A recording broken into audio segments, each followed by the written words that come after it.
drill.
Go ahead. Yo, what's going on? You've reached the Sprout and Dusty Show, and I'm one half of your gracious co-host, Sprout the Anti-Hero, coming at you guys live from Parker, Colorado. And with me, as always, is Dusty Grant. How you doing, brother? I'm doing well. How are you, man? How's your week going so far? Been good? My week's been good, man. My week's been good. A whole lot less stressful. This week's been better for you than the previous? You know it, man. You just got to take things slow and keep the simplicity in my life going. That's all that is, man. Just keep that simplicity going. Yeah, we've been talking about that simplicity, off the show a lot, me and you. Uh-huh. We've been talking a little bit personally this week. And I've been trying to focus on that myself, but the world is making it very, very difficult for me to find simplicity. Oh, for sure, man. Some people, simplicity is a cold beer and fishing, Somehow outside interference makes that hard for that simplicity. Sometimes you just want to go fishing, man, Yes, it's hard. It's hard to get to the simplicity. It's like the fact of the matter is I just want to go train. I just want to get my gi on and go do jujitsu. But what I got to do throughout the course of the day and what I have to endure to get the gi on to go do that, man, am I going to make it each day to the next? You never know what it's going to be. I wake up in the morning sometimes this last couple of weeks, I'm just like, man, who do I choke? Who do I punch for my misery? Well, you can't really blame anybody. Yeah, the worst thing you can do, like you wake up and get on social media right away. Like if that's the first thing you do, like you reach over, grab a glass of water, take a swig, and pop on your social media. Your day is going to shit immediately. Straight up. Yesterday morning, I woke up at about 7 a.m. I was on Facebook for about 6 minutes. I was like, I'm done. No. I was like, I need happier shit going down in my life right now. Straight up, man. Is it in their algorithms to show you the shit that's going to piss you off the most, I guess. Like it is. We should definitely introduce our guest, Kenny Ballinger. Fine Swine Productions, Elbow Room, Barleycorns, booking aficionado. Record label manager, just all around badass guy that does amazing stuff for the Midwest music scene, for touring musicians. I also think it's pretty safe to call him a local legend by now. Yeah, pretty much a local legend, right? It's pretty safe. And also our first in-studio guest, which is ultra special. He's got an ultra special tag on that. And since this is an ultra special episode, I need you guys to start watch parties, and I need you guys to share this to groups. I don't want to handle too much business or be too cheesy because I know everybody's getting ready to go off already. But this podcast is brought to you by Big Fish Bail Bonds, the #1 bail bondsman serving Wichita and Sedgwick County. Call 316-262-4100, 24 hours a day, 7 days a week, and have your loved ones wake up at home, because we all know, unfortunately, that jail sucks. It sure does. I have a really funny jail story we could get into. Let's go. Go ahead, Kenny. Go ahead. I don't want to do it now. Let's save it for just a little bit later. We're going to shout the sponsor out a little more later, right? Yeah, we'll be shouting the sponsor. We'll be shouting the sponsor out the whole time. We'll save it because it's too funny to just start. It's also a really good segue. Like to have Big Fish as a sponsor, you're like, well, it's easy because if we have someone on that's been to jail, you say jail sucks, and everybody's ready to rock and roll. You know, everybody's got a story. It's like the first episode that we did, and I'm like, I was like, jail sucks, and Sprout's like, that place sucks like a motherfucker. And that episode just it went off from there. It's a great segue to have for sure. It sucks. So Kenny, how are you, man? How's life? How's Corona life for you, Kenny? What have you been up to? Well, I want to start off by saying that I'm super happy to be on the show. All right. And I'm glad to be in the basement and to be the first guy interviewed actually side by side. I got to throw a wrench in production, which is cool for me. I didn't make things easy, which is what y'all musicians do to me every day. I'm like, oh, this is going to be easy. It's a 3-piece. It's payback time for Kenny, man. I'll tell you that. Go with a drum machine and a kazoo. I'm like, oh shit, how do I mic that? Oh man. So Kenny, you've been in the bar business for a long time. Give the people a little bit of history about your experiences running bars and booking bands over the years, where your beginnings were. Well, I lived in bars. I still live in the same house that my grandpa built back in the 80s. And both of my parents and some other family members owned the bar that's just like the neighborhood bar 2 blocks away. And so I grew up in that bar. Like, I wasn't obviously there when they were all getting super wasted or anything, but when it was daytime and children were allowed in the bar, I was there, and I knew all the locals and regulars. So that's how I got started in the bar business. But when I actually was, when I turned 21 and I was like, I didn't know what direction to actually go with the bar, and I'm talking about the Lizard Lounge. Music was, just naturally what I gravitated towards, and that's not just business, that's just like my life, Right. That's cool, man. I know you're single-handedly responsible for like 78% of my local gigs as a musician from Wichita, Kansas. So I really appreciate your hard work doing everything to keep things going for your business, so all the bands can have a place to play and call a home, so appreciate that. Yeah, it goes both ways. It gives me a sense of purpose. And that's why I'm doing what I do. I feel like I got a reason to fucking keep doing it. Am I allowed to say drop F-bombs or anything? Yeah, this is not a kid's show by any stretch. No, you have carte blanche to say whatever you want to say. Right. No, there's no censorship on this show. No. The more beer we drink, the more I'm going to drop some F-bombs. That's okay. If I get up and disappear, that's what I'm doing. I don't have an assistant. I don't have an assistant yet on the show. If there's any assistants out there that want to bring beers during the show, let us know. But no, we're I like 40 ounces of Mickey's.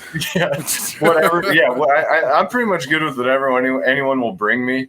But like you were saying, Kenny gave me my first opportunities here. And I know a lot of other musicians in town have the same story. But literally every single project I've done since I've been in Wichita, if I needed a gig to try to stretch my shit out, I always had Kenny, and he always put some faith in me and would always give me an opportunity on a good bill. So I always had good opportunities to learn right out of the gate.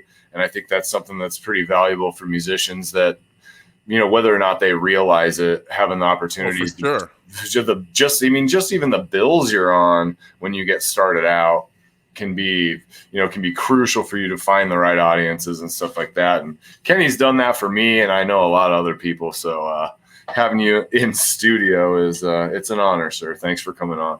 Oh man, I'm honored to be here. I've always been a big fan of both y'all. So the podcast is cool. It's something I've always wanted to do too, but never had the time. And I'm happy to be here. I'll probably say that a lot. We're all happy to be here. I'm happy to be here on a Friday night. I don't know about you guys. If you guys had to work this week, I was today I was at work and I got done doing all my paperwork and all my data entry and all my normal stuff. And I looked at the clock and I'm like, it's gotta be 11:30. You know what I mean? I'm like, it's gotta be. I gotta be coming up on heating up lunch here because I have like little things throughout my day that I'm looking forward to. So like I thought it was 11:30, whatever. I got done doing my stuff and it was like 8:45. Just like, no. Dagger in the heart, man. Yeah. Kill me now. Ball and chain, dude. It's just this week has been going by super slow. I don't know. It's probably just me, just because of stuff that's been going on. But it's been a slow week for sure. So, Kenny, tell the people about the quarantine and how that affected your business and everything like that. Just as you're getting things everybody was just getting things rolling and plans were just going on for everybody. And then, the coronavirus hits and everybody's got to close down. And I know it's been a struggle for a lot of businesses to get back to where they were or even get going again. So tell us a little bit about how you were feeling and what you were doing to get ready to return back to the public as far as your business. Well, not like you went to prison or anything, but yeah. May as well have. Saving that story for later. Remember? Yeah, that's right. I mean, it was like, it was weird. Like it's been weird for all of us. There was one point in time, back in March when it wasn't governor's orders or whatever that we had to shut down, where the CDC was telling us you should consider shutting down for 2 weeks. And, that's when I actually did shut down. Other bars shut down way before me, but that's when I was like, I think there's something actually serious going on here. They shut Vegas down. They shut the NBA season down. No sports at all, yeah. Yeah, so I knew something was serious going on, and that's when we shut down. And it, thankfully, guys like Dusty, and there was numerous amounts of other bands that actually donated any kind of revenue they acquired through their live streams to helping me pay some bills. And that was actually really, really helpful and really, really nice. I've actually covered all my utilities on those donations up to this point. It's awesome. And my landlord at the Elbow Room wasn't collecting any rent. He just started collecting rent again now that we're all able to open. So it's like I've maneuvered through it fairly well, and I'm doing all right. Like the worst part about it is just like mentally, like going from being busy all the time and trying to like manage what you're doing all the time to that routine, just like sitting in my basement doing the same things I did with my PlayStation and other things that I was doing when I was 14 and I was by myself a lot of time on my hands. Right. Hey, what's going on, Jules? How you doing, girl? Doing all right? I know that I had like before the whole thing hit, and Kenny and I talked about this a little bit before the show started. Like I know that when I will like pre bullshit or whatever, and I don't want to make this into like the COVID podcast or anything like that, but I almost feel like if we're broadcasting, it's almost irresponsible for us to not at least address current events that are going on. I mean, it's clear that it's in all of our faces every single day, and I feel like especially the masks. Yeah, it's just like you almost have to address it. But I mean, I went from before the Corona thing started hitting, and I wasn't even taking it that seriously, and then I did, and similar to Kenny. But I know that I used to have every hour of my day was planned. From the time I woke up at 5:30 a.m. to 10:30 p.m., my day was planned. I was busy as shit. Right. And you go from that to nothing. I mean, I was still working. Luckily, I'm grateful that I was able to work. But at the same time, I was used to doing so much stuff. And then it's like, how am I going to occupy my time? Exercise, changing your routine, writing music. What am I going to do? You get stir crazy, dude. I got laid off on March 13th, okay? And so I was like, finally, I get the time to work on the music I've just been sporadically working on because I've been working crazy, crazy days and hours. And all of a sudden, 2 weeks after the quarantine begins and I've been laid off, I'm like, I'm done. I'm done with my EPs. I'm done writing. Like, now what? I've got a studio full. I just started buying records, chilling. I've been drinking a little more, but not too much more. I don't think you're the only one. I don't think you're the only one. No, man. And it is really hard to go from having a routine all the time and having the responsibility that you take on in your life that you actually enjoy doing and just not being able to do it and do it for a certain amount of time. That's got to be nuts. It is. And like, so I wonder about like something that's been this weird thing, this wrinkle in my brain that I wonder about. Like, so you have all this stuff booked, right? You had stuff booked, Sprout. I had a ton of shit booked. You had a ton of shit booked. Kenny has obviously 2 venues that are full. Yeah. So did you have to reach out to every band individually for every single show that you had? Or like at some point, was it just like kind of wiped off? No, they all reached out to me. Everybody reached out to me. It was like March, and like I'm getting cancellations for May, and I'm like, what the hell is going on here? I'm like, I remember that. We're canceling May shows for something that's going on in March. And then that's kind of actually when I started paying attention, and maybe, at least some people are worried that this is going to be a long drawn out thing or whatever. And then all the shows just started dropping like flies. And it was like all the bands that were still planning on trying to go on 2 or 3. Right. Like they're getting a hold of me and asking me, like, is this still good? Is this still good? And, I was like, if all the situations allow for it to be good, I'm still game. Like, yeah, I'm still alive and kicking, and I'm not going to stop doing what I'm doing. So if the powers that be don't stop us, yeah, we're still good. But at that point in time, everything was changing on an hourly basis. Yeah, nobody knew what was going on for sure. Still don't really. No. We were talking about it, but we were talking about. Yeah, I mean they canceled 6 shows. I think I canceled. We were talking maybe I had 15 to 17. I know I've talked about it before, but it's so fluid. What are you going to do? I mean, like Sprout, you're probably getting offers now. I've gotten some offers. I'm not going to lie. Some of them have been good offers, but I wasn't able to take them because I've got some personal strife that's going on that I'm not going to get into on this show. But I've turned some stuff down. And how are you handling offers? Like, are you offering stuff to Kenny, Sprout? Are you taking offers right now? Are you booking anything? What are your guys' strategy? Because we're all sitting here with our dick in our hand wondering, what's the next move? Like, what's your next? We're like the face that you. I mean, I'm not out of lotion, so you're like, what do you do? What's your strategy? Are you aggressively going out and pushing now, or are you tiptoeing, or what are you doing? I've received some offers and I have not turned them down. They're far enough ahead of time for me to actually consider, because you're talking about August, September. I mean, I think it ain't going to be as bad as it was 2 months ago by far. So I'm going to probably take another few weeks to look at it. And they already know this.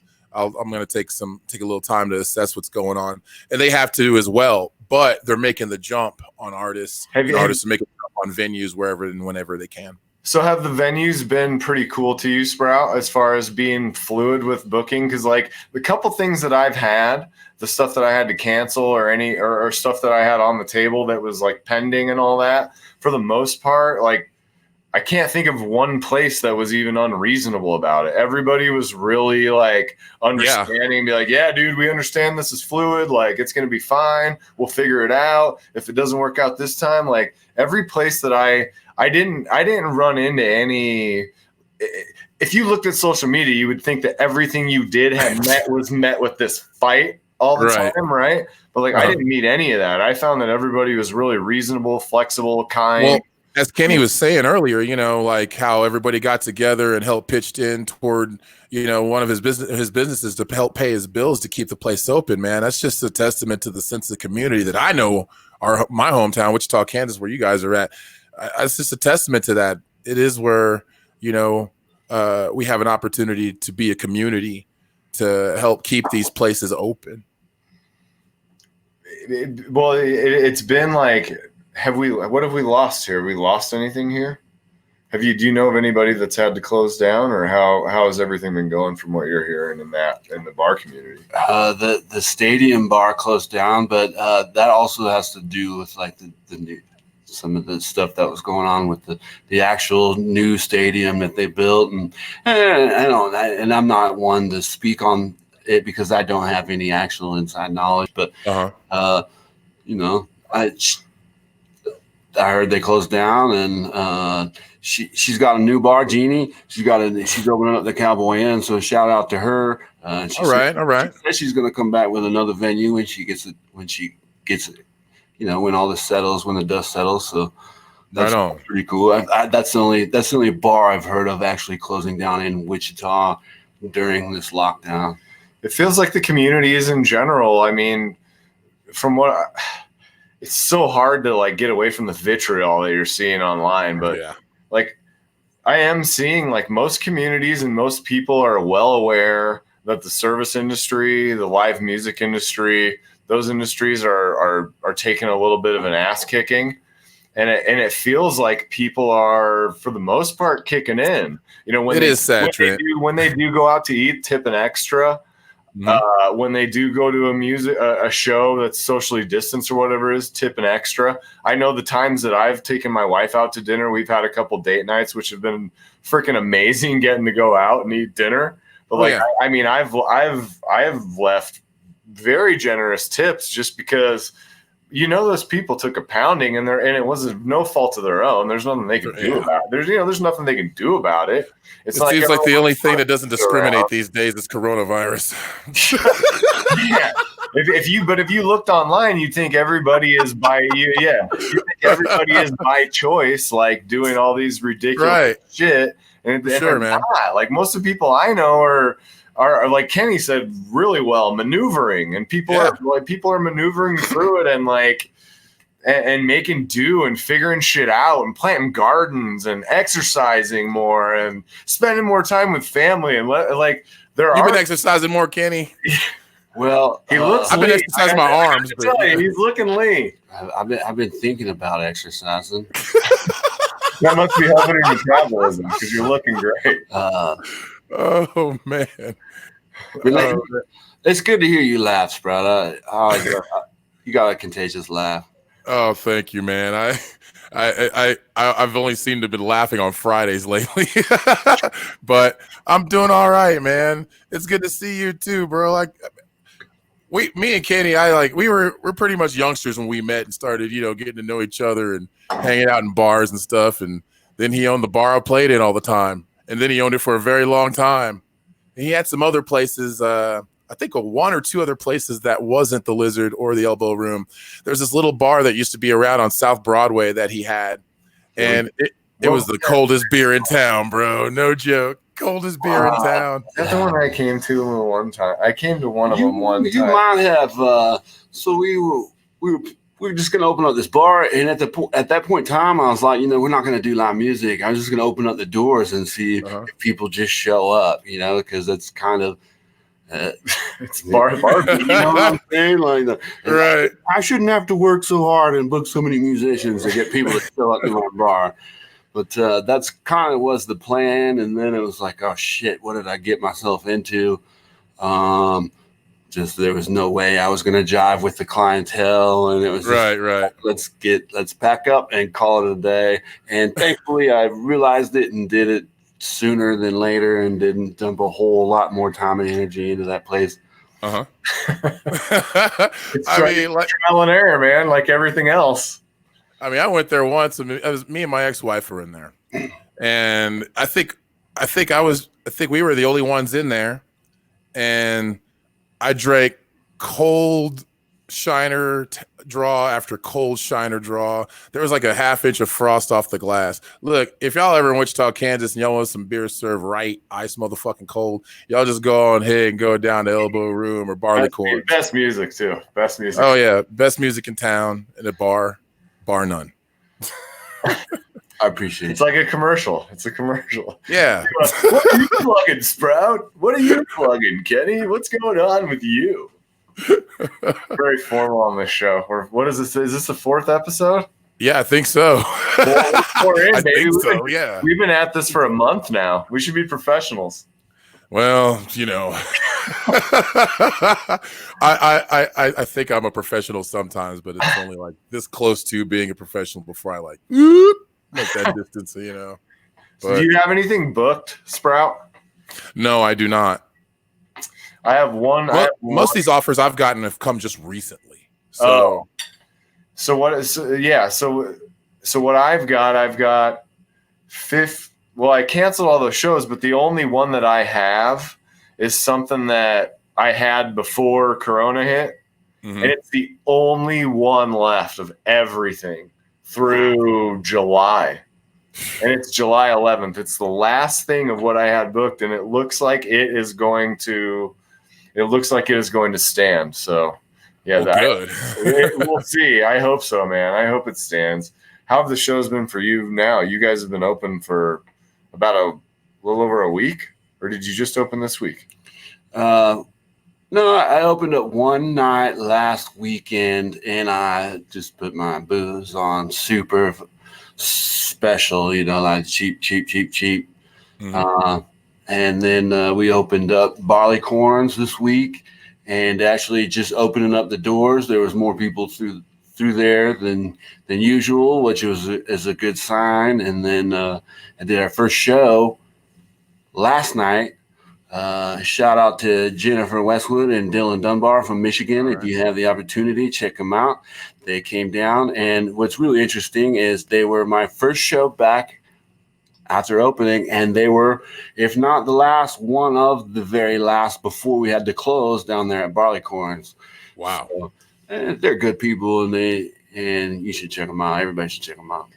It was cool to have them last night. They're really awesome. I'm glad I'm getting to shout them out right now. Did you have good attendance? Was it pretty good? Was there a pretty decent crowd, or how typical crowd, or less than normal, more than normal? It was just typical. I mean, it's not nothing's typical anymore. Like the whole world got the reset button pushed on it. So I can't really answer that question because I don't know what typical is, and it's gonna be right. Yeah, there's really not a baseline. I mean, but I've just as weird as normal saying typical anymore. Yeah. 15 years of booking bands, I've had more than numerous amounts of shows with nobody there. Like, and then I've had surprise sleeper shows where tons of people showed up. Right. But there's no real typical anything. Even do you find that there's any rhyme or reason to that? I mean, some bands have the interest of the people of Wichita, and some bands are trying to build a draw. It's just. Is it so? What is it? Is it radio? Is it social media? What's the presence like? What the people that have been successful, those sleeper shows, the acts that come in, what are they doing that that we should all be doing to try to draw better and get bigger guarantees and start to build crowds in new towns? What are those? Do you notice a trend with anything, or is it sporadic, or different things work for everybody? Like how do you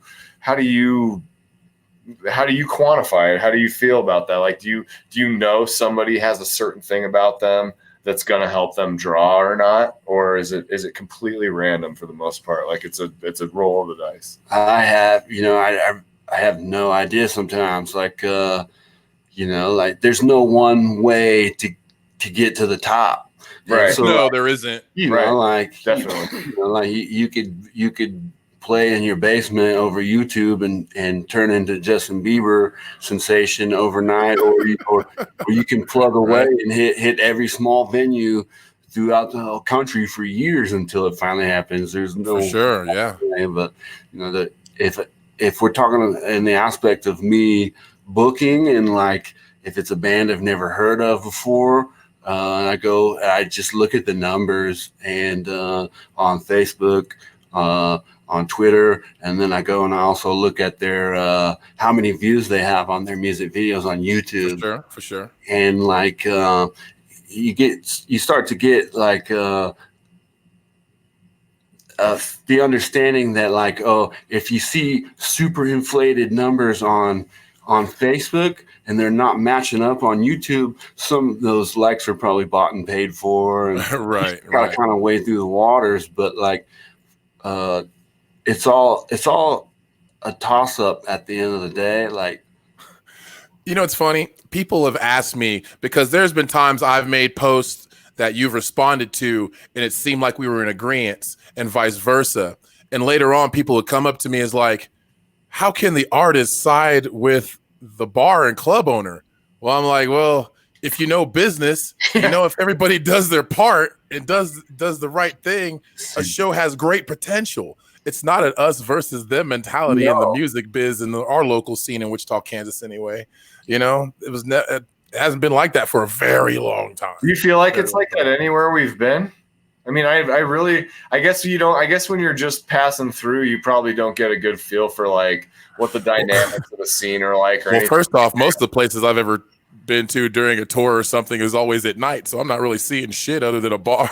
Yeah, but for the most part, it just seems like people, they have the average amount of support from others. Austin was a different beast. Being there, checking that out. That was a different kind of beast. I think there's kind of just like a general misconception that bar owners or promoters are more generally maybe not the predators that everyone thinks they are. Right. Yeah, I think the general perception is that maybe they're scumbags, but like, you know, I deal with scumbag musicians too. You know, we're not. Yeah. They're out there. I mean, hey, you can't have one without the other. There is a balance here, you know. They naturally get weeded out, you know. Mm-hmm, for sure. I mean, you can't be in one industry for 15 years and completely suck the whole time and screw people over and not get ousted, not get outed, you know? Right. Something's going to happen. There is a consequence. Yeah, especially in the same city. Like, eventually people will stop booking with you or whatever. Yeah, whatever the dynamic might be there. Yeah, I remember there's been a few times. All right, I know there's a few times where people wanted to call out the Elbow Room. And it's pretty obvious it's not a place that they frequent on a regular basis, or they would know. But what do you say to the people that think that the Elbow Room sucks? I mean, anybody that thinks the Elbow Room sucks has never been there. I agree. Right.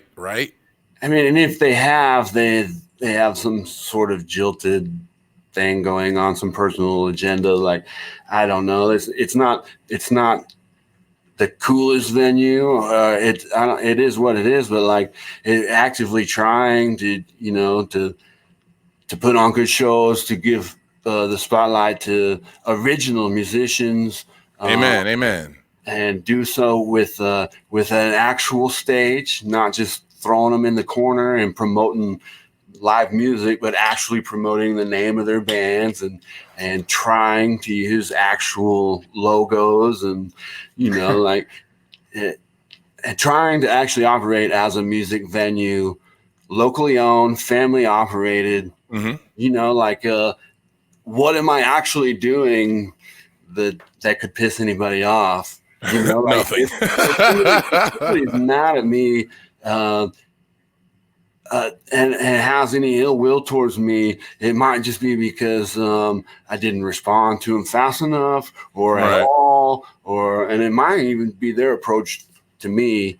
You know, we'll say one thing. There's a lot of people that might not respond to fast or at all online, and they would be way better off if they actually came and visited me and met me face to face and talked talk business, so we got a real feel for who we actually are versus just another paragraph on the phone or the computer. You're right, brother. That's what's missing, and I'm old school like that. I like doing business in person. I like meeting the people I'm going to be working with on a venture, man. That stuff is important. Getting to know the people that you're going to be working with and having healthy business relationships. A lot of people don't really take that into consideration when it comes to furthering their own business, So it's good that you mentioned that, because that means a whole lot there, that face-to-face contact. But unfortunately, these days it has to be at 6 feet, but at least you get to see the guy in front of you. Well, I mean, I don't know how the depth perception on the camera looks, but we're not 6 feet apart here. I think you guys are okay. We're both very manly men, but we're definitely inside 6 feet. So if any of the social justice warriors out there have anything to say about that, tough shit. What's up, Blake? Thanks for tuning in, man. Man. He says, Kenny has shown us a lot of love. Like, there's Saul, next week's guest. There's no denying Saul. Those dudes are badass. There's no denying. Perfect segue. And next week on the Sprout and Dusty Show, we have Zach and Blake Bedsall. So tune in for that next week. But we're still here with Kenny Ballinger. I do want to say, make sure you ask those guys a lot of questions about Chris Jericho. Okay. I'm a huge Chris Jericho mark, and Chris Jericho put those dudes on his show on Sirius, I think it is, and it's just, I don't know. I had that bond with those dudes because I love Chris Jericho, and Chris Jericho loves those dudes, and I've booked them. Right, and those dudes are on the cusp of blowing up. They should blow up. I've been noticing that. Man. They're there, man. Right there, crushing the radio. They I was listening to that stuff today. I think one of the songs has, they're like Brothers over 3 million. Trial by Fire is approaching 1 million. Yeah, they were on the. They're growing, man. They're touring with Hell Yeah, and those guys are blowing up. And the fact that they're going to come on next week's badass. But they're also great people too. Power and persistence of hard work, kids. Absolutely. You too can be like Saul. Straight up, work your ass off. That's all you got to do. Yeah, we had an interesting night with those guys in the parking lot of the Elbow Room once. I can't remember all the details because they were fuzzy for me, but they were definitely the voice of reason through a situation that could have got pretty hectic, and I was pretty happy that they're. They talked you off the ledge. Ish. Yeah. That's as far as you're willing to go. Nobody got hurt. Nobody got hurt. Next question. Next question. You got anything else? Sure, I got plenty. Yeah. So we've sat in your club before and watched several acts over the years together. What were some of your favorites that you've had come through that you booked? And I can tell you right off the bat, my favorite show that I've ever booked in my whole 15 years of booking live bands was, it just so happens to be that it was Easter Sunday, 2014, which also happened to be April 20th, 420. Right. Easter Sunday. It was cool. It was the Goddamn Gallows, Carrie Nation, the Speakeasy, the Calamity Cubes, Whiskey Dick, and even Filthy Still showed up at the last minute and were like, hell, we're in town. We just want to see the show. And I was like, wow. That lineup was stacked, brother. It was stacked. And it was, for me, it was like, it was one of them shows. It didn't matter if there was 1 or 100 people. I was going to have a damn good time. Hey, that's all that matters, man. Do you find that being the case a lot of the time, though? You're like, sometimes if the draw might not be that great, but do you ever have nights where it's like the draw might not be that great, it might not be packed, but the band is just fucking murdering, and you're like, I get to sit here and watch these guys just crush. You have experiences like that often? All the time. I can imagine that being awesome. You don't know how many bands I've seen just in the Elbow Room or the Lizard Lounge with just like sometimes even just me there, or maybe just 2 or 3, 4 or 5 other people. And it's just like, oh my God, you're launching a band. You're like, there's a lot of people missing out right now. I remember one time, I want to say it was like 2013. No, wait, I want to say it was like 2010 or 11. And you had booked Havoc at the Lizard Lounge. And it was a snowstorm or something like that. There might have been 10 or 11 of us there, but we got one hell of a show. And that's always been a thing for me too. It's like, like if you book a show, they're not all going to be barn burners. They're not all going to be ragers. You're going to have shows that nobody shows up to. But it's like, why sit there and dwell about it and make it any worse by being in a bad mood and try to, just still have fun with it. It's just something that happens. So like, I know when I first started out, like I used to take it like almost personally if something wasn't well attended. And I think from being around more experienced musicians, like hanging out with you and hanging out with, all the people around here and everybody that I've traveled around with and like people that have played a ton of shows, you've played a ton of shows. All the guys we played with played a ton of shows. I think it is just something that happens. Like and I used to take it really personally, but I'm trying to get away from that because sometimes it's not true. I already know not everybody likes my ass. I just don't have that expectation to have people show up like in droves, man. Just do what you can by promoting. And a lot of people, I've seen posts from people over the years where they're just really pissed off by an experience. And instead of having fun as much as you can while the experience was happening, and then later on analyzing your business tactics, they just automatically just want to blow up and blame everybody else for their misfortune or why they didn't make it or why they're not the best in town or something like that. Shit even matters. Yeah, sometimes there's just no one to blame. I mean, sometimes there's just no one to blame. There might be 5 other shows with kick-ass line. Like I know that was happening in Wichita. You would look out there and there would be 4. Like I would have a show and I'd be like, this lineup is fire. And then I'd look out there and there'd be 3 more on the same exact night. And it's like, you're competing. There's only a certain amount of people in town that want to go out and see shows. And there's only a certain amount of people that want to spend their disposable income on live music. And you're all fighting for a percentage of those. And you have 4 badass shows. I mean, I say that's good for a scene. I would rather have 4 badass shows that are decently attended. Because then overall, you're just going to get more people interested in live music if they have a good experience when they do. Because you know how many times people go out and they have bad experiences when they go see live music. It's not always, it turns them off to it. It's not always live music too. That's the that you're competing with. There's been times when I was like, I responded to an email. I'm like, oh, you want to play on January 28th? That Sunday, January 28th? Cool, yeah, let's play Sunday, January 28th. And then like 2 weeks before the show, I'm like, oh shit, I booked a band on Super Bowl Sunday. There's just so many variables that are uncontrollable, and you can't book that way. Like you got to try to put your best foot forward, no matter who has a show across town, no matter if the Queen of England is giving birth that day. I don't know what any people pay attention to. Well, we got he's old. The first band I was ever in Omaha.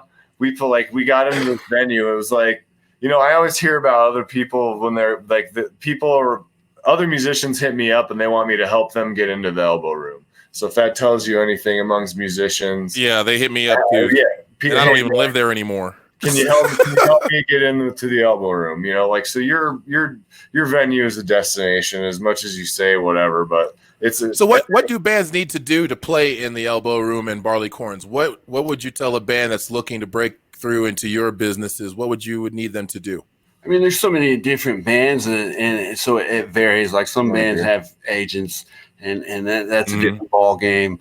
But like if you're a DIY band and you're trying to do this yourself and trying to get on the road yourself, and you're trying to get through to me, the best possible way that you're going to have doing that is if you actually network with the other local bands and the people that are going to be there to play the show with you. That'll help do some of the local legwork, because if you're just reaching out to me and then you reach it out to me, I confirm the date, boom, it's book and go, and I don't ever hear from you again until the day of the show, it's kind of gonna fall apart, I can't put right. But if the best thing to do is to network with the other locals, and if there's already a show built with the touring band and the other locals, you're taking a lot off of my plate, and now I can focus more on getting the word out and doing my actual job versus trying to call up bands and talk anybody into playing a show. Right. You know what I'm saying? Like, I can imagine for you sometimes it's hard to like source local bands, especially for a touring act that's not super well known. Right. Like, because I know if you hit me up out of the blue and it's not somebody that I'm familiar with, or not saying that I know anybody, like there's a million musicians out there that are huge that I have no clue about. But sometimes if I do the research and I see that it's not attractive, I might be reluctant to play something with somebody that doesn't have that much of a draw. Whereas if a band hits me up and they're like, yo, we're from Tulsa, we can trade shows with you. Can you help us get in the Elbow Room? We can help you in here. It's better for the venue. For sure. And it's better for me. And it's better for the other acts that are coming through. I mean, it seems to make sense that that's how the networking should work. But I know a lot of people are, for one reason or another, reluctant to do that. Maybe and honestly, really, sometimes it's not even about networking. Sometimes every now and then, I remember being a King Shifter, and this probably happened 2 or 3 times, maybe no more than 4 times. But every now and then we would get hit up by a band that's looking to play in the Elbow Room or the Lizard Lounge. And King Shifter, I mean, we didn't know who they were, but we really loved their music. Bands love playing with good bands. Bands love playing with bands with cool music. They want to be a part of that. So that helps. That's the ace of spades, man. That's the ace of spades, because it's like, and not everybody that's in this industry is doing it for the money. Right. We're doing it for the love, and when you take those gigs, and that's what we're doing it for. Yep. I mean, the money is a motivating factor, but it's not the motivating factor. No. And I don't think anybody that's playing music for the money is probably going to come off very authentic. I'm not rich. That's all I can say. None of us are, doing that. Like, are you getting rich? Like, you're definitely not getting rich. I've been out here for 20 years already. I'm not rich or famous. I've seen some amazing shit. That's what it's about for me. I have no delusions of grandeur that I'm going to become a freaking millionaire playing my songs or anything like that. I like if it allows me some experiences and gets me to see some cool places and meet some cool people, like, I guess that's making it for me. Because I'm not pretty enough. Let's face it. No, I'm an ugly motherfucker too, man. I'm fucked, Hey, bald is beautiful, brother. Bald is beautiful. I used to be bald, man. I got nothing working up here, Sprout. I got nothing working. You want a beer, Kenny? I would love a beer. I'll grab you a beer, sir. See if you guys can fill the dead air. Oh, so Kenny, let's get to your jail story real quick. Let's get to your jail story. All right, let's do that. Okay. All right. This might be kind of embarrassing. We live to embarrass ourselves on this show. We really do. So go out on ahead. The least embarrassing part of the story was that the reason I was there was actually just a simple driving on a suspended license. But it just so happened to be I got into the booking, and it was like 5 a.m. And I go through the booking process. They put me in a cell, and this cell is full. If you've ever been in Sedgwick County Jail, the big cells are in the corners. Yes, I have. They put me in one of the corner cells, and it was full. There was at least 18 other dudes in this. Right. So I was in the cell, and it was 4 a.m, and I was not tired, but like at least 12 of these other 18 dudes were sleeping, and they served us for breakfast. Everybody woke up, got breakfast, and then all of those dudes went back to sleep except for 4 Mexicans that were sitting. They were awake. They were talking amongst themselves. I don't understand Spanish, and I was sitting there by myself, and everybody was asleep, and I was still pretty tuned up. I was, I'm not exactly sober, and I was like, hell yeah, I'm gonna wake some people up. I saw one of the milk cartons, and when you're in elementary school and you can fold the top over off the milk carton, and stomp on it, and then, boom, yeah. So I was like, I'm gonna do that, and I'm gonna wake everybody in this cell up. Yeah, it was a bad idea. But what I didn't anticipate is that there was still milk in the carton. And, so I stomped on this milk carton, boom, and it just shot milk all the way across these poor Mexican dudes. There was the only dudes awake in the cell. And they looked at me like they wanted to murder me, and I was like, I don't blame you.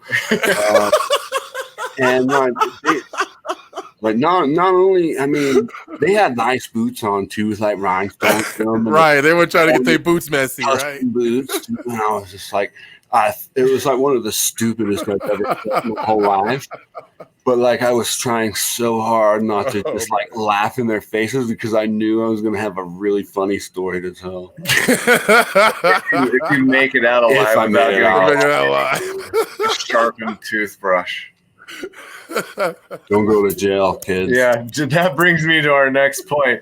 Jail sucks, guys. Big Fish bail bonds, 316-4100, 24 hours a day, 7 days a week. Have your loved ones wake up at home, because jail sucks. You should memorize that number. Memorize that number. Memorize that phone number. I mean, what a great show to sponsor too, because I mean, I'm sure we've got a ton of criminals and thugs. We got a bunch of miscreants out there. Not Kenny, but not me either. I learned my lesson. That driving on suspended really changed my attitude about life. I'm on the straight and narrow now, guys. Don't worry about me.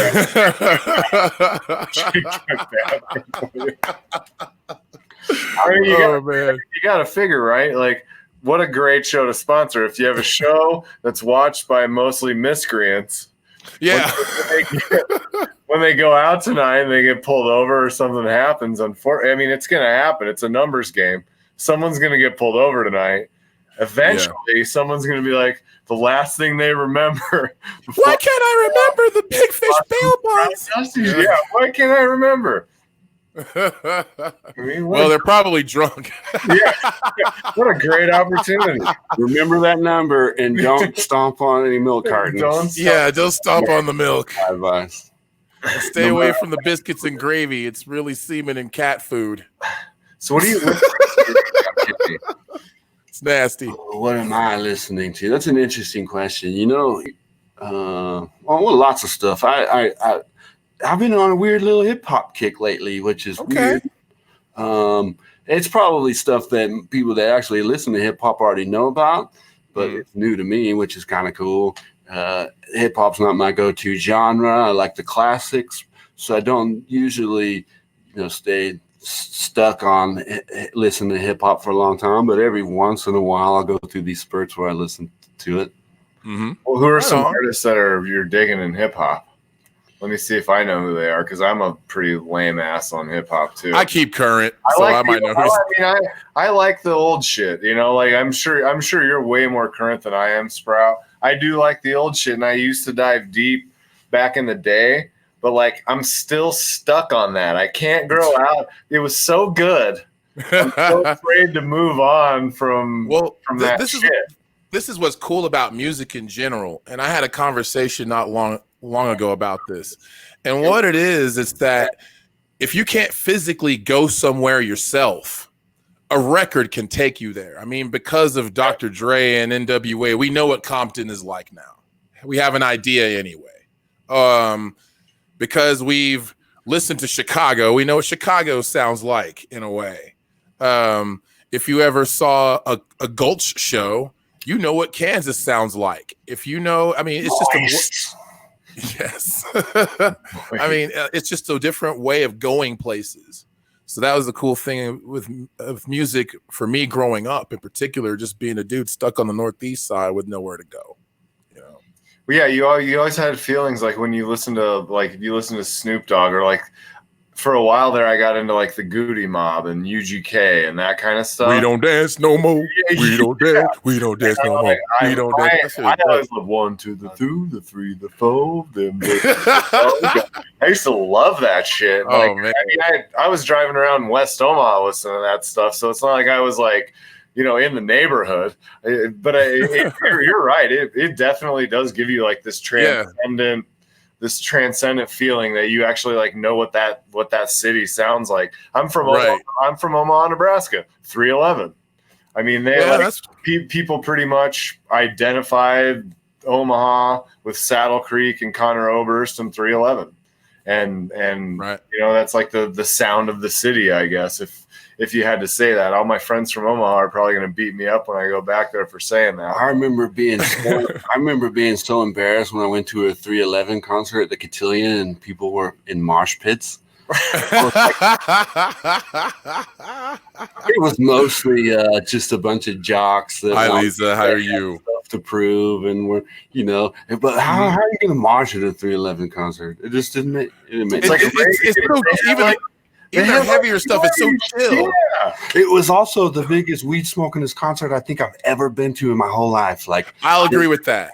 There was there was just weed all over, and then I was like, how's all these people smoking all this weed, getting down all this hip hop music, and then also not hip hop music, but you know, it's the influences like, there, yeah, the reggae, funk. I'm hold on. Somebody asked me what strain of weed I'm smoking.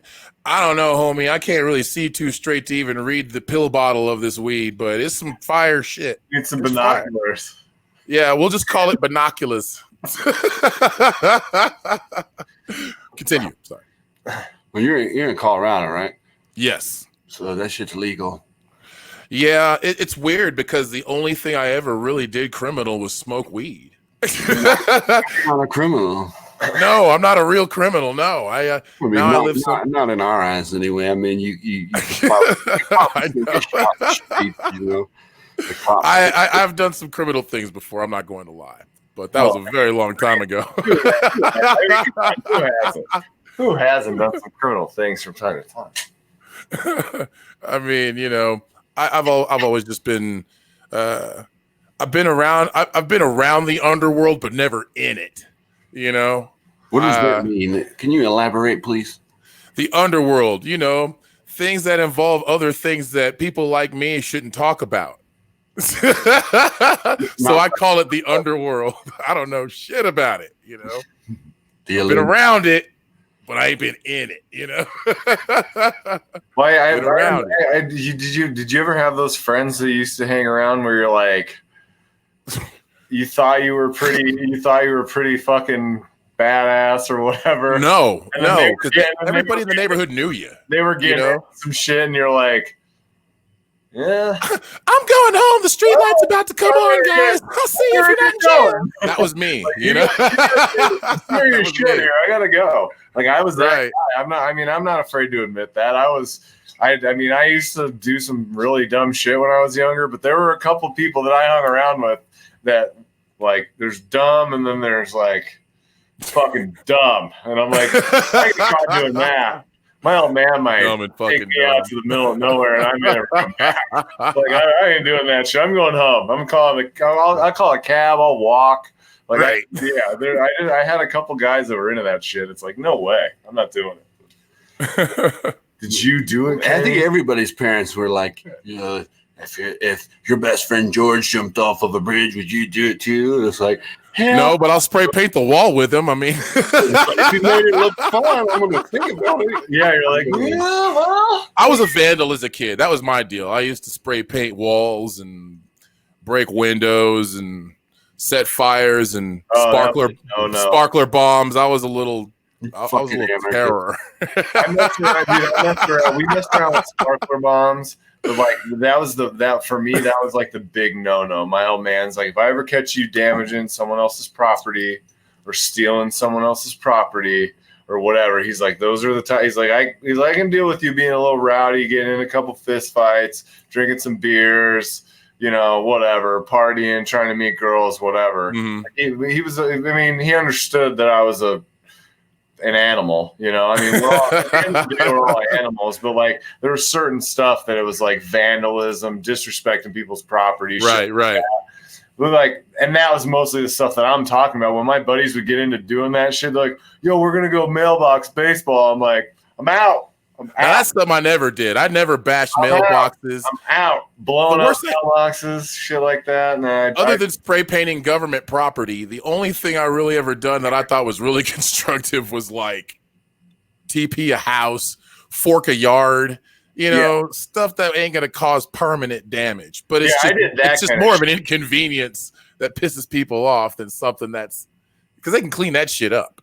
Yeah, he was his point was always like real vandalism, like egging, right, keying a car, or Wait. Oh yeah, egging's like, bad. Like yeah, it's not as bad as some other stuff. Like no, yeah. Okay, so on the scale for terrorism, where does egging fall under that? I mean, terrorism scale. Yeah, where's egging fall under that? We can't adequately say because I guess the KKK is not considered a terrorist organization. They're not. I mean, no, they're not. They're not. You couldn't have convinced me otherwise. How did they not get on that list in the 90s? Yeah, what are the criteria? Right. Yeah, what are the criteria to get on that? Well, I mean, I'm sure there's a list of shit, like a checklist. Like of who's and why does the Klan always one off from being on that list? I don't get it. I mean, people that is still a thing. People thought I was crazy in 2016 when I said, "Look, depending on who wins the presidency, one wins, we know will be lied to probably every day of the week." And I said, the other person, if they win, I'm pretty positive that there's going to be people confident enough to walk to the grocery store with their bed sheets on. And people thought I was nuts. No, here it is 4 years later. No, I'm not so crazy anymore. Again, there's responsibility as broadcasters. I mean, like, how can you not look at that? How that is a real thing that people are acknowledging and media is considering that. Come on, man. Like, what the fuck, or where are we at? Like, what is going on? It's like, how is there even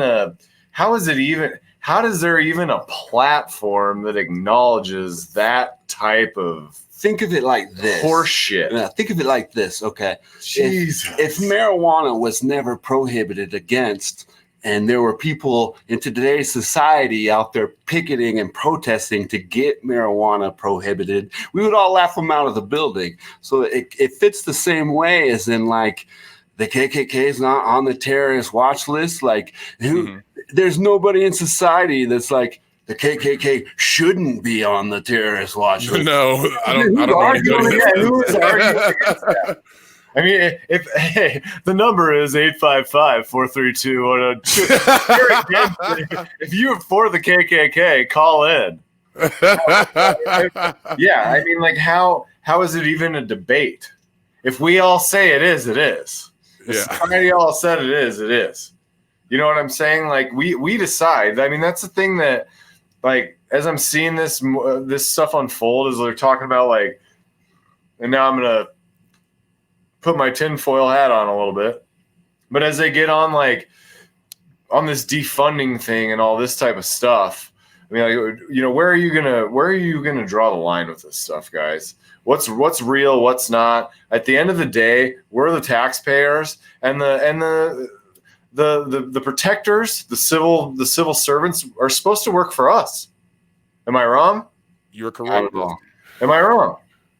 The civil servants that are supposed to protect me actually have less training to subdue somebody that's aggressive or violent than I do. And then that guy's going to tell me how I'm supposed to handle a specific situation. Who are you to tell me if I should escalate it or not? Because all I know of is every experience that I have, it gets escalated. Mm-hmm. And like, where I don't know if I'm going off on a tangent here or whatever. Where does the training come in? I was listening to something today and I had watched a couple of videos, unfortunately went down this wormhole, and I was watching that stuff. Like, these guys need to be fucking trained. They need to learn how to do that. I agree. We talked about this last week after the show. We do need police reform. You know, now like I've been saying, now's the time where everybody needs to sit down and start listening, because we don't all come from the same place. No. We don't all believe the same things, but as human beings, we all have the same needs for a lot of these services. And there's people in this country that are disenfranchised, poor, or whatever the case may be, that don't have access to these specific things.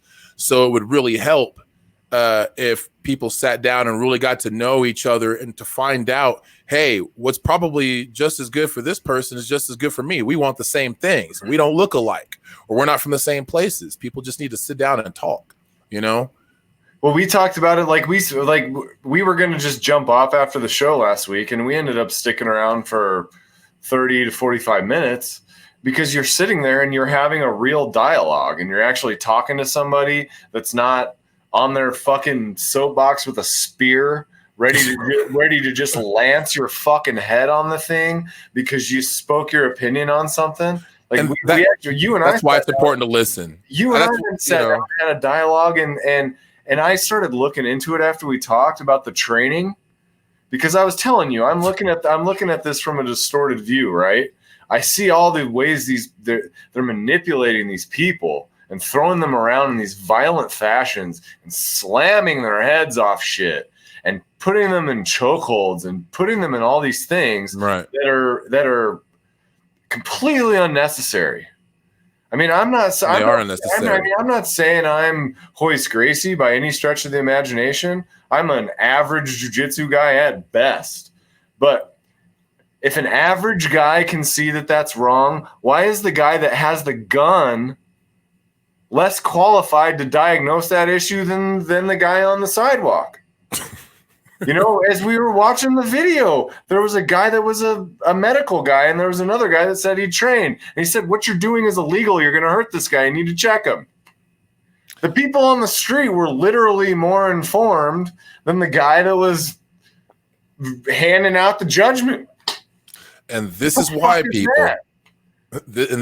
people, if you really give a shit about something, get involved. Don't be on Facebook talking shit, getting people all scared and all this other good stuff. Just do something about it. Go talk to your local government officials. Get people together. Get people talking. Get people peaceful and chill. Man, you realize the person next to you really ain't so different. You know what I'm saying? That's just like, be a human being and have a fucking. Trust me, I've talked to people. I talked to people I would normally punch on sight the last week and a half. Seriously. And I got something from it. And so people just need to, chill out, quit listening to the media a little bit, and listen to what's in. Oh yeah, a whole lot. And listen to what's in their heart and what they know. And a lot of it is what the people in their lives that they know that they see share on social media. A lot of people blindly just mash that share button. They're not thinking about what they're actually putting out into the world. No, they're not. Whether it's misinformation or not. And then you call them on it, and they're like, "Ha ha ha! I was just doing it because it's funny. It's a joke." Like, no, you're propagating the system right now. Right. I think and this is kind of this is what I think about it is. I don't know what to think about it. I don't have any of the answers, but I think the best thing for somebody like me to do is kind of educate the people around me that are like me, that don't see the other side of things, and try to get them to understand why their perspective is not the only perspective. Doesn't mean it's the right perspective. Right. But that we're all in this together, and that what's good for the goose is what's good for the gander. And if black people aren't getting mowed down in the streets by cops, then that's only going to make society better for everybody, That's true. It's so simple, man. I don't. Like, I mean, allow me to be the counterpart here. White people are killed by the police too. Yeah, you know what I'm saying. There really does need to be police reform. The core of the issue is police brutality, and it needs to be reformed. Police got militarized after 9/11, and it just went overboard. People wanted to feel safe. They thought maybe they were also going to die in a terroristic attack or something, and it went overboard. You know, the militarization of police, it needs to be checked. You know, and I'm not saying that they need to be defunded and whatever. I'm not trying to go crazy with it. I'm saying it just needs. Neither am I. I agree with that, man. I agree with that. We don't need to abolish the police because we do need that type of assistance and that service in our communities. But we need to have officers on beats that know the neighborhood, that care about the people living in the area and the people that they're serving. That's the problem. That's the difference between success or failure right there. Have a good representative from the community reach out to the community. Somebody that's qualified, that has the law enforcement qualifications and all the important stuff that they need to have on the right side of the law. Reach out to a member of the community that they're policing. Mm-hmm.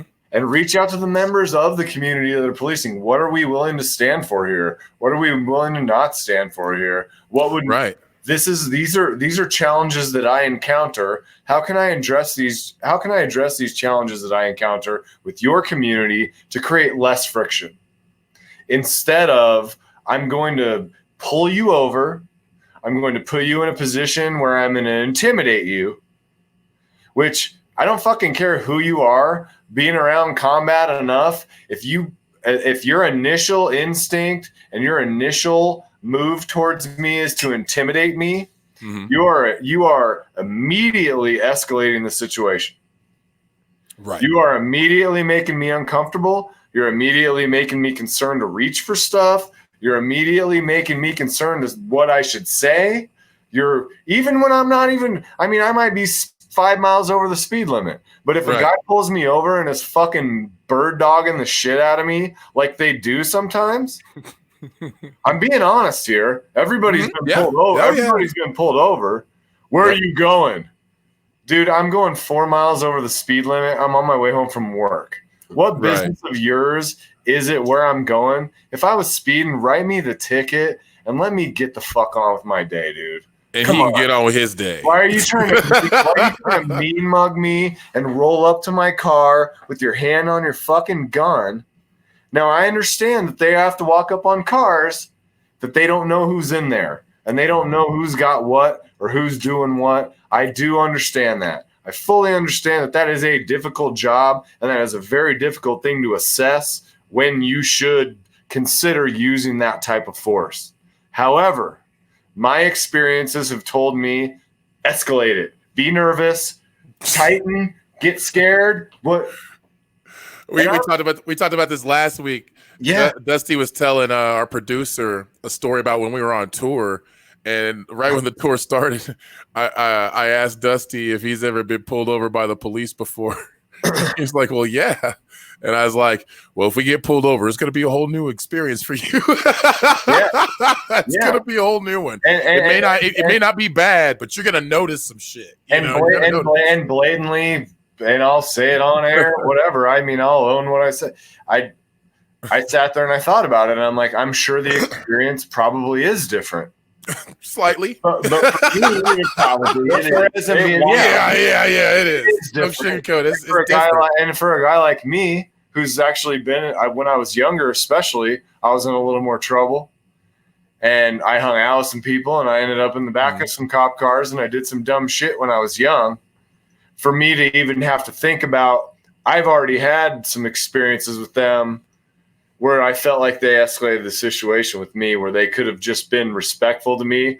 I know when I fucked up, I'm a grown-ass man. I know there's not a lot of people out there like me that'll just admit that. But for the most part, in general, in society, if someone fucks up and they're speeding, they're just going to say, dude, I was speeding. I owe the money. I'm sorry. Yeah. They'll pay my bad. along with their day. You escalate the situation and you do that type of stuff. And it's just, I really feel like there is like almost a provocatory tone. Right. I've been provoked before, and I'll be honest with you, and I'll tell you why my situations with the police are rather different sometimes. Because the second I open my mouth and speak with what a police officer determines as intelligence, they stop. They're used to a stereotypical aspect and thought of black men.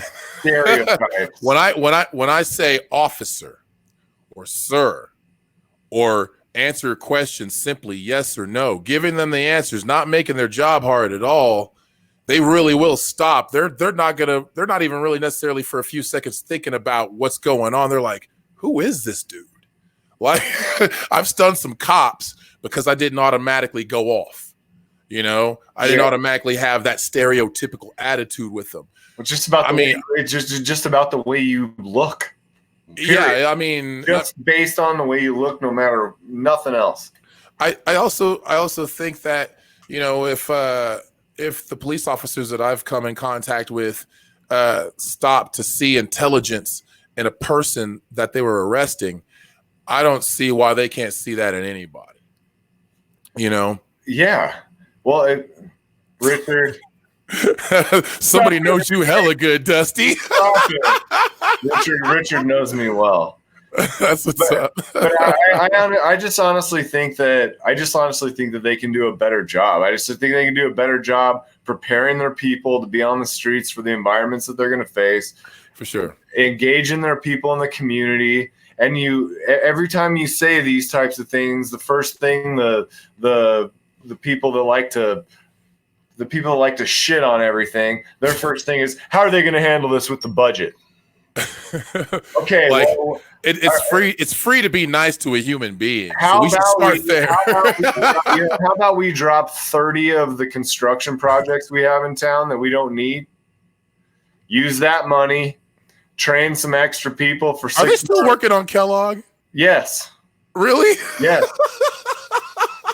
Yes. Oh man, dude, that's nuts. Look at my face, man. Yes.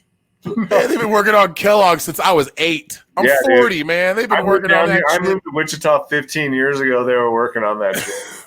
Man, still ridiculous. And it looks the same. I think one thing that needs to be said, and you know, I'd like to get this steered away from the political conversation. Sure. Because it's fun and all, but I mean, like, everyone's got an opinion. Yeah, let's talk about you know, the music business and stuff, because that's what we're all involved in. But I do want to say this is like, it doesn't matter if it's an encounter with a cop or a person of color. A little bit of respect goes a long way. It goes a long way. Don't. Yeah, I mean, that's you heard it from Kenny. Could have saved us 15 minutes of talking if you'd have just said that. You should have just cut me off and said that. It would save me 15. Yeah, we could have been talking about pro wrestling 15 minutes ago.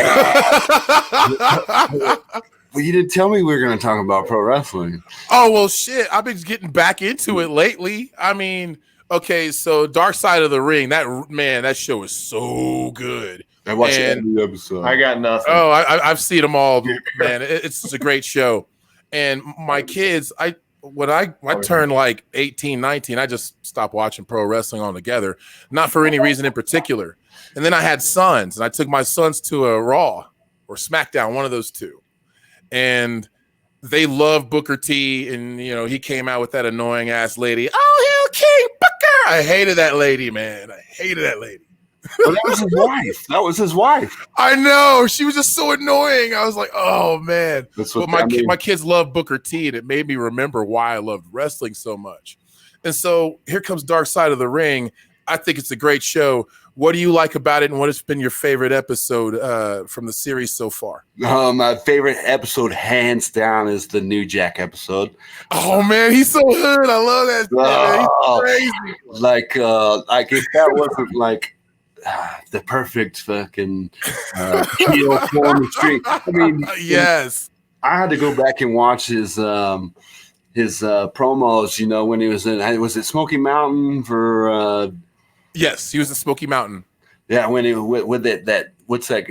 The name of the guy they put him with, like Khalifa or Khalafa or something. I can't remember. He just stood there and made Abdullah the Butcher. I think it was. No, it wasn't. It wasn't Abdullah. Okay. I just can't remember. They were called the Gangsters in the documentary, but just learning about how like pretty much the dude actually tried to commit murder in the middle of a wrestling match, and went to court and they got thrown out because it's theatrical. Mass transit, yes. Well, there's that, and then when he threw the dude, when he tasered the dude and threw him off. That was one of the most gnarly wrestling matches I'd ever seen. Literally, like this 17-year-old kid really wanted to blow up that fast, and he didn't tell anybody he was underage to be doing this type of stuff on a pro level. I mean, I know the youngsters that are apprentices for several things, but I'm pretty sure pro wrestling is something that you really have to, ease your way into in the beginning, being so young, before throwing yourselves out to the wolves. The last thing that kid should have did was look at New Jack in the face and says, "Yes, I want some color." That's the last thing you tell that man. He's high on coke. He possibly hates you. He doesn't even know you. And you're going to let him cut you in the forehead with a blade? That kid had it coming. I'm sorry. He watched wrestling enough to see New Jack before. Oh, man. Wrestling's one of those businesses that's super protected. They are. When you're in, you're in. If you're not in yet, you're constantly being tested. Mm-hmm. And a 17-year-old shouldn't approach a legend. I mean, I don't think at that point in time he was some sort of a veteran and try to dictate the way the match goes. Especially not that one. I remember like mass transit reminded me of this this regular kind of common wrestler back in the 80s, late 80s, early 90s named Red Tyler. Now Red Tyler was he was a journeyman and he did some stuff in the WWF at the time. And his job basically was to go out there and get his ass kicked. I remember watching him get his hair cut by Brutus the Barber Beefcake. I remember watching Hercules choke him out with a chain. I mean, the poor guy took a lot of abuse. And that's what the he got all this mass transit situation. That guy got all the abuse that Red Tyler collected in about 2 or 3 years in the WWF. One match. It's like, damn. Some of the wrestlers, though, made their whole careers off of how good they are of getting their ass kicked. Oh, well, yeah, that's paying your dues. Offensive moves at all, but they're really good at getting their ass kicked. Some wrestlers, I mean, Spike Dudley, his whole career was pretty much, yeah, he was a school teacher. So what was one of the more tragic episodes of that series for you? I have to say Owen Hart was pretty damn sad. Definitely. And then there was a good episode to end the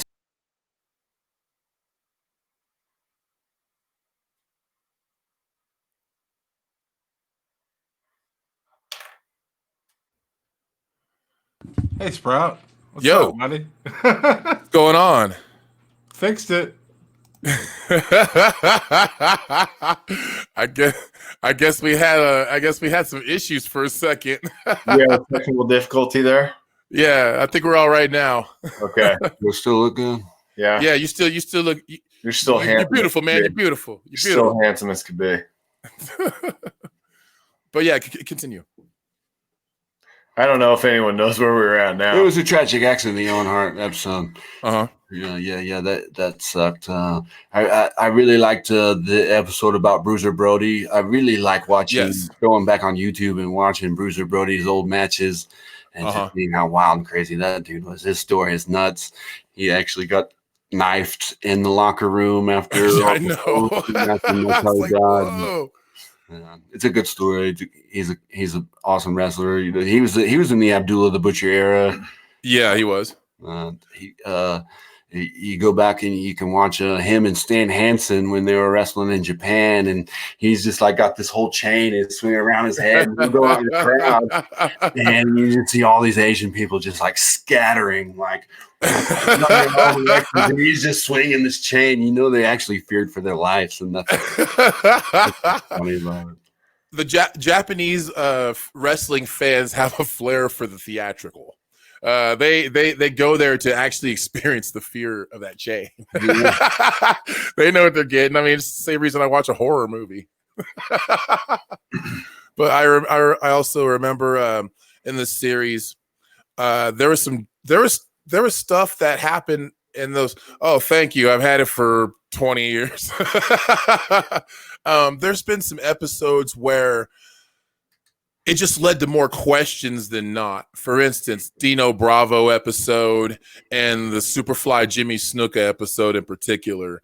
There was just so much behind those particular episodes and those situations to where it was just like, man, nothing's ever going to be resolved in these situations, ever, you know?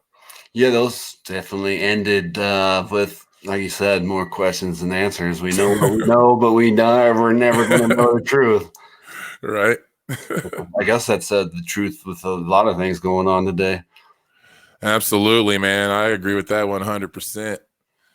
Man, Kenny, thank you very much for being on the show today, man. It's just an honor. It's good to see and hear you again, man. I ain't been around Wichita for almost a year, but I'll be there in a couple of weeks, man. I'll have a beer at the bar. Hell yeah, I'll meet you down there. Is this like? I'll give you a ride down there. Are you guys rapping? Right on. I'll do that. Yeah. I think we're gonna rap. I think in the professional world, we're about 3 minutes away from rapping, and we have a really cool conclusion song that we have to play every time we go out. It's kind of part of the brand, so we got to get to that too. Thank you to Big Fish Bail Bonds for sponsoring the show, guys. Please follow the page. Please subscribe. Please get involved. Please help us share this stuff. We've been working hard on this podcast. We want it to be good for you all. So just make sure you spread it around and tell your friends about the show. Kenny, you're a gem to the local scene. You've been fucking awesome to me, fucking awesome to Sprout. It's a privilege and an honor to have you in studio for the first time. Word. All y'all have been awesome to me. It's a reciprocal. I wouldn't have any of these accolades if it wasn't for anybody else giving them to me. So I'm super appreciative that I'm still here, that I've been able to operate in multiple venues in the Wichita music scene, and people still like me. They love you. That's good. If they don't, screw them. They don't know what they're talking about anyway. They don't know what they're talking Easy. about, man. They don't know what they're talking about. All right, FatKid, drop that beat.